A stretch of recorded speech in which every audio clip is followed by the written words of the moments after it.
Hi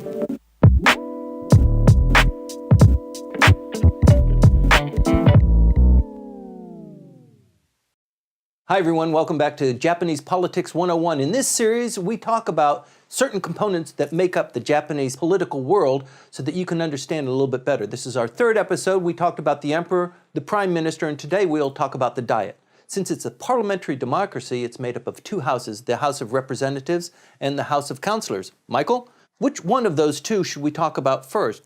Since we're going in a hierarchy, we should talk about whichever one is the more powerful, and I guess that might be the House of Councillors. Wouldn't you agree? Maybe in the pre-war era, the House of Peers, but let's go with the House of Reps. Okay, let's go with the House of Representatives. Of the two, you think this one is the more powerful of the two? It has, constitutionally, it is more powerful. It has powers that can override the actions or inactions of the House of Councillors. Specifically, in terms of the budget, the most important of the pieces of legislation that any government is going to pass, the House of Representatives vote is universally the one that matters. Mm-hmm. The House of Councillors can even reject the budget, and the House of Representatives can immediately turn around and take it and pass it. The actions of the House of Reps also take precedence in terms of the Prime Minister. That's right. After an election, there's an election for the Prime Minister. The various parties support their various candidates in both of the houses separately, not as a joint united session, but each one votes. And there can be different winners in either house. Mm-hmm. That has happened. It's the victor in the House of Representatives who becomes the Prime Minister. Numerically, it is far superior to the House of Councillors as well. There are a lot more representatives. There are 465. The House of Councillors is 242, and they're elected in very different ways. Right. The basic idea is somewhat borrowed from both the House of Commons and the United States House of Representatives. It's something of a blend of the two. In the reforms of 1993, it has a mixed member constituencies.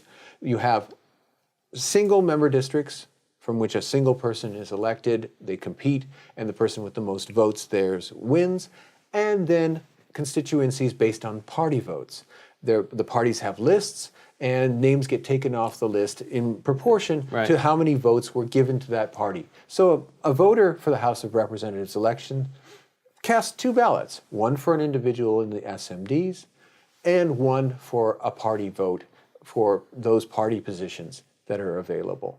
So the distribution of votes and how people are elected has gone through a pretty dynamic shift ever since maybe the Koizumi administration. There's been a shift of power and a shift in terms of representation. When the House of Representatives was reformed by occupation forces, it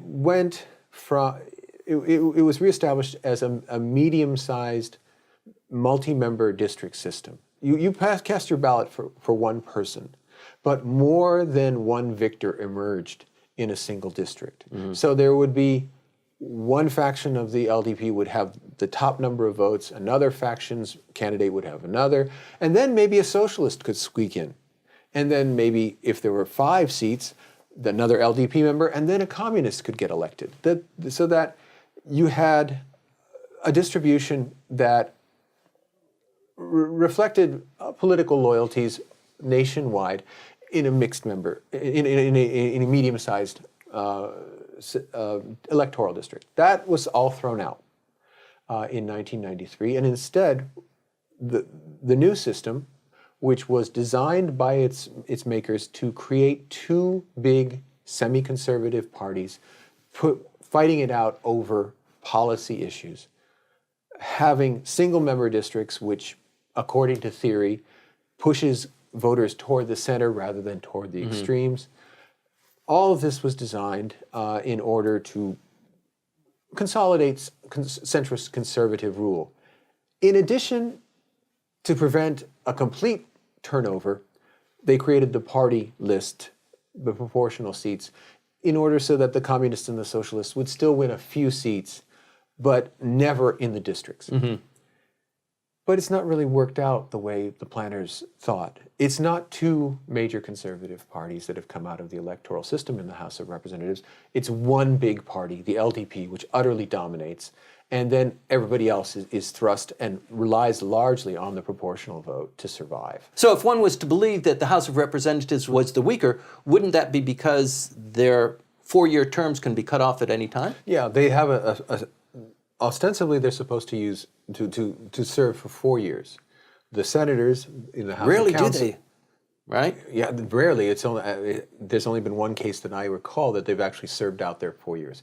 Usually, they're basically toys of the prime minister. It's not listed in the Constitution that the prime minister gets to decide when the House of Reps is no longer functional, but practice has led to the point where it's up to the prime minister to decide, time's up, Right. we need to have an election, which is what Mr. Abe did in October last year. He's decided, for my personal political and my party's political needs, we're going to cut this game short. Let's have an election now. Who cares how much it costs? Who cares how much it costs, whether there are issues that need to be decided. It's good for me. It's good for us. Let's do it. He's got that. And that's one of the powers of the prime minister. So yes, the House of Reps lives a precarious existence. Nevertheless, once they're in place, they have institutional strengths that are greater than those of the House of Councilors. Right. So most consider the House of Reps the place to be. Most politicians would prefer to be there, even though they don't have quite the job security. Right. Isn't it an easier election to win as compared to the House of Councilors? It's, in terms of easy, I wouldn't be able to say one way or the other. Both are difficult in their own way. Lots of candidates are running for the House of Representatives, right? It's true. There's a lot of competition, whereas in the House of Councilors, and it's more expensive to run for a House of Councilors seat, just fundamentally. They make the cost of the deposit much higher.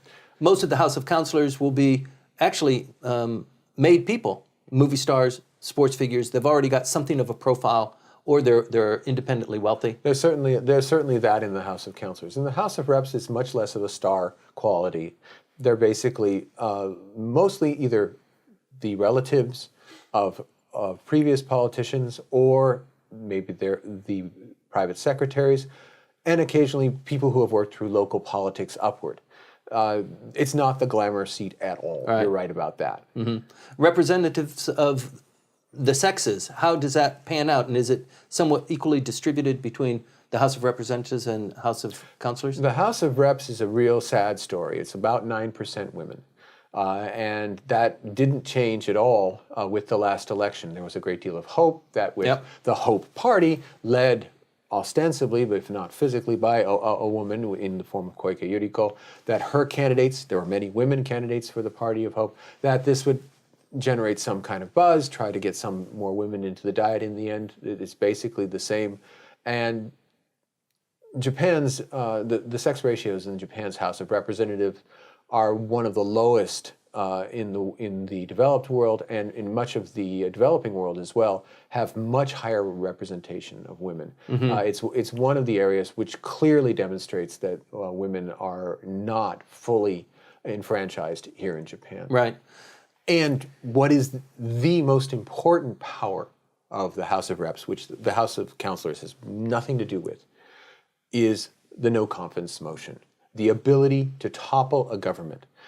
Japan doesn't have a lot in the way of checks and balances in terms of the internal workings of the government and its internal habits. But the no confidence motion, the ability for members of the House of Representatives to say, this cabinet has to go, and usually it's the action of the prime minister, like the famous Bakayaro dissolution, that when Prime Minister Yoshida called, used what was that for then now seems a very mild term, a vulgarity to disparage the socialist members. The House of Reps can turn against the Prime Minister and vote him out of office in a no confidence motion, which the House of Councilors can't do anything about. They can also issue no confidence against members of the cabinet. And that can lead to disruption as well. There was just recently a submission of a no confidence vote. It didn't gather enough steam. It didn't reach the critical mass, but this was formed maybe 6 or 7 months ago. There are always motions that are going on within the opposition, but We've had it. We've had it up to here. But it's only very rarely that there is agreement on the government side, on the side of the ruling party, that indeed the government has gone too far and it needs to be thrown out. That's a very rare occurrence in Japanese politics, but nevertheless is one of the fundamental rights of the House of Representatives, and it's one of the checks on the power of the executive. Since we're talking about Japanese Politics 101, we can't really kind of end this session without talking about what it means, what the word diet means, the word that in English is used to describe the parliament here in Japan. In English, it's called the Diet, and where that came from in the Meiji Restoration, how that whole political thing began to get a foothold here. Well, the establishment of some kind of legislative body depended upon the actions largely of Ito Hirobumi and to a lesser extent Yamagata Aritomo. And both of them looked at the Prussian constitution and the German models of the relationship between the monarch and the people as good models to follow, so that the German Diet became the Japanese Diet. And so there's not really much of a mystery there, but nevertheless, what the consequences are is the Japanese political system is an interleaving of all kinds of different practices. The government, local government versus national government relationship is the relationship that exists in France. The rights and the freedoms of the people are based on the United States model of the Constitution. When the United States, members of the United States occupation forces rewrote the Constitution after 1945. And then there's the Prussian model. And so it's this, and of course there are items from ancient times having to do with the Japanese relationship with the emperor. All these are intertwined, so that it's really a hybrid of all kinds of traditions. And therefore, whenever a Japanese traditionalist says, I believe in the traditional, everyone can shake their heads. There's no such thing. You've got a chimera, you've got a mixed creature up there. You have to live with it. Right. So for those that are interested, when we're talking in English about the Japanese parliament, the word diet is used, and the legacy is from when it was imported as a concept from Germany. And when you talk upon the Constitution, you have to think about constitutional revision. And in this case, the House of Representatives is significant, especially the one we have now.